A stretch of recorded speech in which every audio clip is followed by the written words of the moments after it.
The best of the best in Hyrox have raced their way into the Elite 15 World Championships in Nice. Will Lauren and Hunter run it back, or will we see a new face on the podium?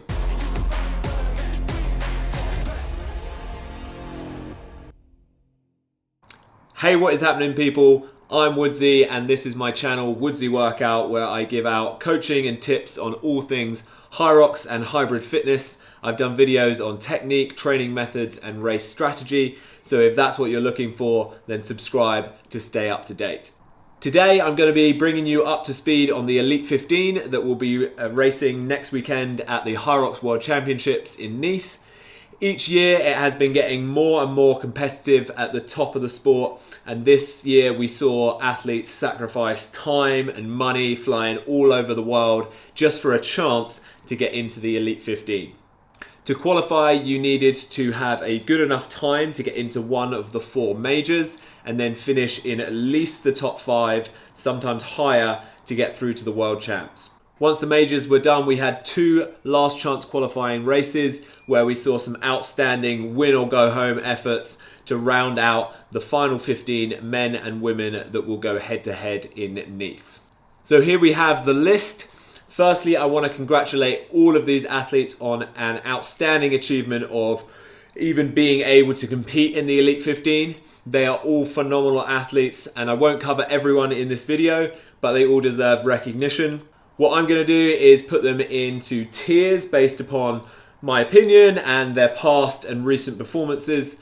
But I'd love to hear your thoughts on if you'd move anyone around, or what are your predictions for Nice. Let me know in the comments. Starting with the women, we have 3-time Hyrox World Champion and last year's winner, Lauren Weeks. She has raced in 11 elite races in her career. This season, she finished 2nd in Chicago and Stockholm Major, which did kind of lead us to believe that she could be beaten, but then she came into her full strength in the second half of the season, finishing 1st in Vienna and setting a new women's world record, and 1st in Washington with over a minute lead on the competition. Lauren likes to come out fast, setting the tone early.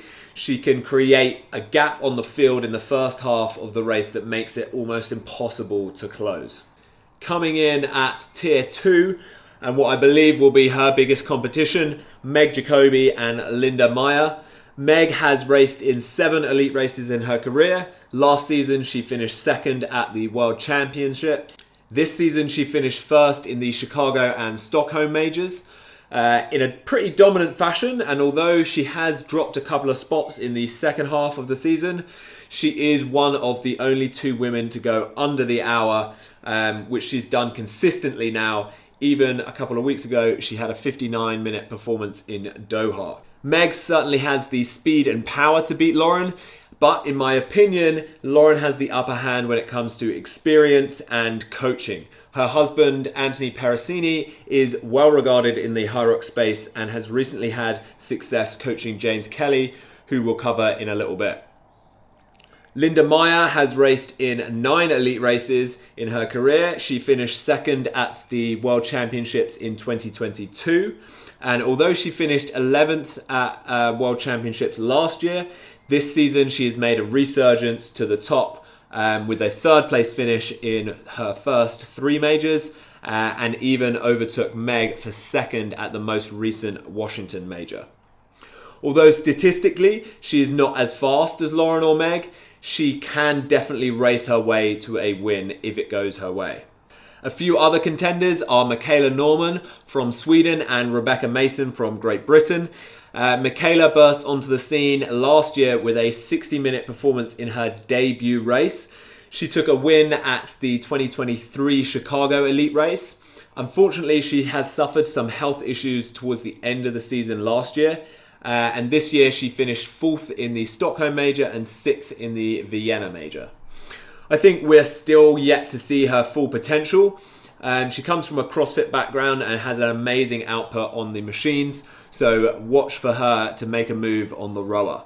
Rebecca Mason, representing Team GB, has the 5th fastest time in the elite field. She has only raced in 4 elite races but has been steadily moving up the ranks. from 10th to 5th in her most recent major. She still has a ways to go if she wants a spot on the podium, but she's got all of the UK supporting her. On to the men, and it's a question of who can beat the main man, 3-time world champion and world record holder, Hunter McIntyre. He has won his last 4 elite races and broke the world record at the start of the season with a 53-minute performance in the Stockholm Major. Like Lauren, he races hard from the beginning with a crazy fast ski erg and will often hold the lead from the sled pull onwards. However, although dominant, Hunter has only competed in 2 solo races this year, and his last race in Anaheim didn't go the way that he wanted it to. A 56-minute performance was still good enough for the win, but it has given hope to some other competitors that have raced similar times or better. I think knowing Hunter, it will kind of only fuel him to go even harder in Nice, but it does show that he can't make any mistakes this time around. He'll be facing one of the most consistent, high-performing athletes in the sport, Alex Ronkovic. Alex has raced in 10 elite races in his career, and 4th is the lowest position he's ever finished. He finished 2nd in the Hyrox World Championships last year and 1st in the Vienna Major. Alex is a smart racer and has no holes in his game. He is strong on the sleds and can go unbroken on the wall balls if he needs to. From here, the competition remains tight. Ryan Kent has raced in 6 elite races. He finished 2nd at Worlds in 2022, 4th at the Worlds in 2023, and he's won the first major of this season with a 55-minute performance. He hasn't been at his best recently after the passing of his father earlier this year, but he is one of the only athletes to beat Hunter and Alex, and if all goes well, he is certainly capable. Ryan excels in the middle portion of the race, so he may not lead from the jump, but he can make up a lot of ground on the sled pull and the burpees. Last year, he lost 2 places on the wall balls, so let's see if he's shored up that weak spot this year. Next, I have Dylan Scott, James Kelly, and Michael Sambach. Dylan has raced in 6 elite races, and whilst being competitive, he hadn't won any until this year, where he took a win at the Washington Major and also put in a 55-minute performance in Fort Lauderdale. Dylan is an absolute workhorse. He may not be the fastest or the strongest, but he can grind it out, so don't count him out if he's not in the lead early. James Kelly came onto the scene last year. He famously took a last-minute spot in the World Championships last year when Tim dropped out because of an injury, and he finished 8th. This year, he's raced in all 4 majors with decent performances, but no success. However, in the last chance qualifier in Cologne, he threw down a blistering time of 54 minutes and 3 seconds, just 41 seconds off Hunter's world record. Was it a favourable course, or has his new coach, Anthony Perricini, helped him unlock his full potential? Michael Sambach always comes out flying. He's strong on the ski and the sleds, and I can see him pushing Hunter early on in this race, but he has struggled in the second half and has pulled out of his last 2 races.